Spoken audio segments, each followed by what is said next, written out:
Hello and welcome to FPL Mate, your best mate for World Cup fantasy content, and we have today the final World Cup fantasy video for this year. Hopefully you're going to enjoy this one. We're just going to do my team selection for today. We've got one more stream to come, but this will be the final video. So if you have enjoyed the World Cup fantasy content, make sure you leave a like. I massively appreciate you guys sticking with me. Let's have a look at how I'm going to set up my team for Matchday 7 for the final and the third place playoff. Alright guys, so I've got 6 transfers to make. I've got 2.5 million in the bank. Let me show you what I'm working with right now, and then we'll talk about some potential changes we could make. First of all, I've got Livakovic as my goalkeeper. I also have Lloris on the bench, which I'll show you in just one moment. But Livakovic is going to be playing in that first fixture. So basically, my tactic here is to see if we can get a clean sheet in this game. And then if not, we'll move to Lloris. But certainly, Livakovic has been probably one of, if not the best goalkeeper of the tournament, really. He's been really fantastic. And a tired Morocco side may struggle against Croatia a little bit, but overall I do think there will be goals in this third place playoff game. There's always goals in the third place playoff games, so I'm not holding out too much hope for that clean sheet here, but I've said that the chance of a clean sheet for Croatia is probably slightly higher than the chance of a clean sheet from Morocco, so I'm pretty happy with him as my game 1 goalkeeper, I suppose, of the two. Into defense, we've got Otamendi, Hernandez, and Koundé. So one Argentina defender here in Otamendi. Obviously, he plays against France. It's going to be a tough game, but likelihood is that this will not be a very high-scoring game. It's likely to be quite cagey. Both teams will probably play in quite a pragmatic way. It'll be low-scoring. It may go to extra time. So there's a lot of reason to think that the clean sheets are probably more likely to come in this fixture rather than the other fixture, because we're dealing with two teams that aren't going to be taking too many risks. And why would you take a risk if it's the World Cup final? Both teams are really going to want to win this game, that's for sure. So yeah, Otamendi, decent chance of a clean sheet. Hopefully, maybe, possibly, but the real plan is hopefully we can get some clean sheets and get some players subbed off. So let's see if that can happen. But Otamendi against France could happen. Hernandez, we like him more for his attacking potential, really, so maybe he gets something in the attacking ways. Koundé I like out of the France defenders, because we're getting some doubts now about Varane and Konate as well. Both of those players are apparently ill at the moment, are struggling with illness, so Koundé is probably going to be a good player to have, more likely to start than some of those other French defenders, you would say. So yeah, pretty happy with those defenders, but again, not expecting a super large amount from anyone this match day in terms of that fixture. It's going to be a really tough one to call. Into midfield, we only have Perisic and De Paul at the moment, because I've still held on to Foden and Saka. I haven't even got a full squad of 11 players, which is why these 6 transfers are going to be really, really useful to me. But Perisic, I like I say, I do think there could be games in this goals in this Morocco game. Morocco, they have a lot of defensive injuries, and they're coming after, playing again, knackered. They've got to play again after just a few days. It's going to be a difficult game for Morocco, and it's going to be a very open game as well. Both teams will be looking to, just express themselves and, maybe have some fun and go out on a high, I guess. And for that reason, we should see some goals, and that's often the case in these third-place playoffs games. Perisic, out of the midfielders for Croatia, Perisic has got the best attacking numbers. He looks the best when he's on the pitch as well, doesn't he, in terms of those midfielders? So if we're looking for that midfielder to get you that 7-pointer goal, then Perisic is probably going to be, target number 1 in this game in many ways. Probably the highest chance of getting a goal among all midfielders in the entirety of World Cup fantasy. So I really like Perisic. I'd definitely make sure you guys have him in your team. We've got De Paul in here as well, who I expect a little bit less of, but De Paul, very, very nailed on, often finds himself playing in advanced positions, and even if he isn't getting goals and assists, he is picking up points for key passes and tackles as well, which is kind of nice, I guess, but, he's not going to be a big scorer. That's why he's only 5 million, I suppose.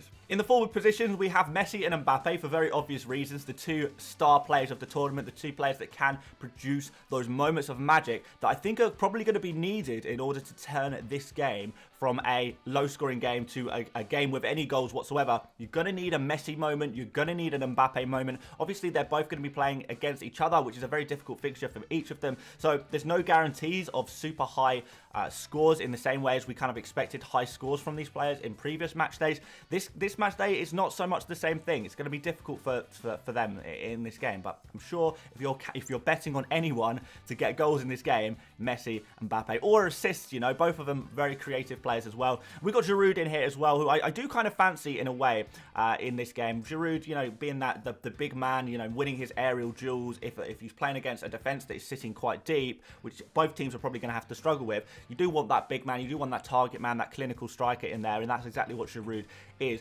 The only minor concerns with Giroud is minutes. You know, is he going to make the whole 90 minutes? If this goes to 90 minutes or 120 minutes, is Giroud going to be on the pitch for all of that time? I think maybe not. The other thing is he going to be rotated or rested? Probably not. He's probably going to start, but there are little rumours about Benzema coming back. Is that going to eat into Giroud's playtime at all? I don't know for sure, but I kind of doubt it, but hey, you never know. But Giroud, I think he's a good option. I think he's a very good option. I'm struggling to think of too many forwards that I would prefer to have to him. So maybe here's one to stick with, but we'll see, I guess. On the bench, guys, like I say, I just have Lloris. All of the other players are players who don't have fixtures, who have already been knocked out of the tournament. So we are going to be looking at replacing all of these players who have not got a fixture. And then that will leave me with one extra transfer as well. And I'll talk about kind of what I'm thinking to do with that transfer as well. So let's get these players replaced. Let's jiggle up this team. Let's make it look a little bit better for Matchday 7.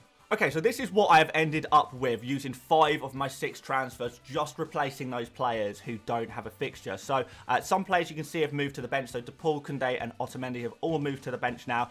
In defence, we've brought in Hakimi against Croatia, obviously. He's got that little bit of attacking threat. Are we thinking there's going to be a clean sheet here? Probably not, but you never know, there could be. And we've got Sosa as well on the other side. Juranovic is unfortunately going to be unavailable for this final game. So in terms of finding the best fullback for Croatia, Sosa is probably going to be the answer there, I would say. But yeah, what I'm really hoping with Sosa is that maybe he gets substituted off like after 60 minutes, but before a goal is scored. Like that's why I kind of want to go for some fullbacks, really, because I feel like a fullback has got that better chance of getting substituted, you know, before a goal's been scored, and then maybe there's some goals after that. There's a small chance of that happening, I guess, but that's better than a centre-back who, you know, is going to play all 90 minutes, and if a goal happens even in the 120th minute, the centre-back usually suffers with that in terms of clean sheets. Hakimi, I like him for his attacking returns, but really what I wanted to do here is make sure I had, like, although I don't think there's going to be clean sheets in this game, I thought let's just take a punt on, let's get a couple of those defenders from this first initial fixture, and then let's see what happens if we can get a clean sheet somehow or get an attacking return somehow. That helps a lot, and it means I won't have to rely on Koundé and Otamendi on the bench there. So let's see how they go to start off with, and if it doesn't work out, we'll move them to the 2 defenders who I do think have got that slightly better chance of a clean sheet. In midfield, we've obviously brought in a lot of players from this first fixture, so now we've got a full midfield from the first fixture. So Modric is in here, like him that he's on penalties. Hopefully he's going to be playing a little bit more advanced and, you know, a little bit more expressively further forward without as much defensive duties maybe, which could be pretty nice. He's going to be on, like I say, penalty set pieces. He's going to be creating a lot for his teammates. Can his teammates finish off the chances? If this is a high-scoring game, you probably would back Modric to be a player who could get an assist or 2. You never know. We've got Ziyech here, obviously one of the key attacking threats in that Morocco side as well. We like him for his set pieces. We like him for his directness and his willingness to get forward and try and create something and try and score some goals. That'd be very nice. And Boufal as well, who is on penalties, playing on the opposite wing to Ziyech. Obviously, all of these players are listed as midfielders, but Perisic, Ziyech, and Boufal are all playing as advanced wingers, which you know, for a lot of the World Cup fantasy assets, the wingers are listed as forwards, but for Perisic, Ziyech and Boufal, they're all listed as midfielders. So they're playing in advanced positions, get those 7 points for goals, get points for creating, get points for tackling, and Ziyech and Boufal do like to make a tackle as well. So yeah, I'm hoping that if this is a high-scoring game, we could see some serious scores from some of these midfielders. You would not be too surprised if at least 2 of these 4 midfielders got, you know, a goal, and that's 7 points each. That would be very, very nice. 1 penalty in that entire game that scored, and I'm covered, right? And I think that both teams will want to win this game. Morocco in particular will want to go all out, even though they are going to be very exhausted and have some injury problems. They're still going to want to go all out, make history. This is the furthest they've ever been and probably will ever go for a very long time. It's going to be a long time before Morocco have this same opportunity to be the 3rd best football team in the world at the international stage. It's a huge game for them. So yeah, definitely going all in on these midfielders from that first game. I'm expecting goals. I'm expecting an exciting, fun game. And I'm hoping that we can get something from these players. Now, I've got one more transfer to use. Now, I basically have two choices. Now, one of my options is to go Giroud to Kramaric. And Kramaric, I believe, is the third best chance of getting a goal out of all players in this round of fixtures. Obviously, Messi and Mbappe are going to be up there as the top players, but Kramaric, because he's playing in a more open fixture, an easier fixture, I do really like him, but Kramaric, unfortunately, there's a possibility that he won't play the full 90 minutes. I think that's going to be a problem with a lot of these players, is that minutes are going to be risky to a degree, and you could say the same thing about Giroud, to be fair, but it's difficult to say who to go for. Like, you know, I feel like Kramaric is probably my favourite forward to go for. I think I prefer him to Giroud. So is that the right decision to make that switch from Giroud to Kramaric? The other option is to just not make any transfers and keep that one remaining transfer just in case we have you know, a situation where one of my France or Argentina players isn't playing, or maybe I find out Di Maria is playing and I kind of want to bring in Di Maria, for example, if he's playing in that advanced position, might be quite nice. Or, you know, bring in another Argentina fullback. If Argentina line up with 5 at the back and we see these wing backs playing, then that could be a real opportunity to get some points that way as well. So, yeah, I could use that final transfer fairly flexibly. Now, obviously, we have a lot of money in the bank, so that's nothing to worry about. And certainly, when I say these are my transfer plans, it is going to depend on lineups as well, because we're going to find out the Morocco versus Croatia lineup before the deadline. If these players are not playing, you know, I'm not going to put them in. I'm not going to make any transfers until I find out the team news, which we'll do on stream tomorrow. So do stay tuned for that one. But yeah, what I'm thinking, what I'm hoping is something like this is what I'll be lining up with for the Matchday 7 deadline. And then after that, maybe we'll use that final transfer a little bit flexibly, or maybe I'll just take a really interesting punt and go for Kramaric in for Giroud, which I think could be a really, really fun and interesting thing to do. Now, there's one more thing to talk about, guys, and that is the captaincy. Now, I don't know who you guys are going to be captaining. Maybe you're thinking Perisic day 1, Mbappe day 2, something like that. Well, I don't have to make that decision, because I'm going to be using the Power Captain Booster for this match day. Yes, I've been saving it for a very, very long time for this exact moment, because I feel like there could be a big scorer in that third place playoff game. I can't pinpoint who it's going to be, but you can imagine that one of Perisic, Modric, Ziyech, or Boufal, maybe even Hakimi, you can imagine that one of these players could go nuclear and get like a 15-pointer out of nowhere. And it's going to be hard to predict which player it's going to be. It could be anyone, really.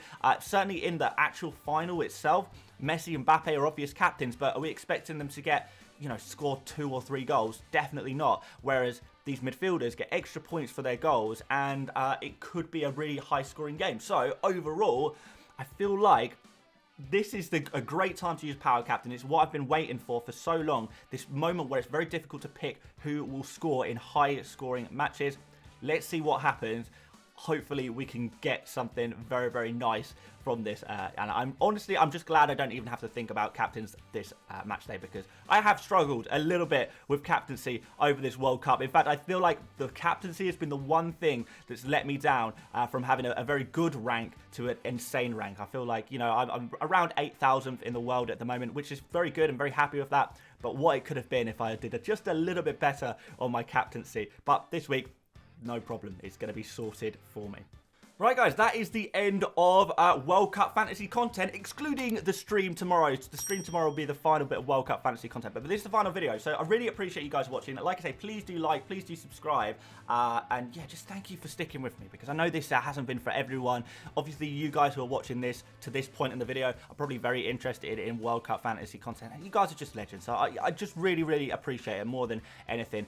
Giving me something to do more than anything over this FPL break, and letting me create some content and actually consume it. So I massively appreciate you guys. You guys are absolute legends. But we're going to call it there. Hopefully see a few of you guys on tomorrow's deadline stream, 1 hour before kickoff tomorrow. And aside from that, guys, thank you so much for watching once again. And I will see you later, mates. Bye-bye.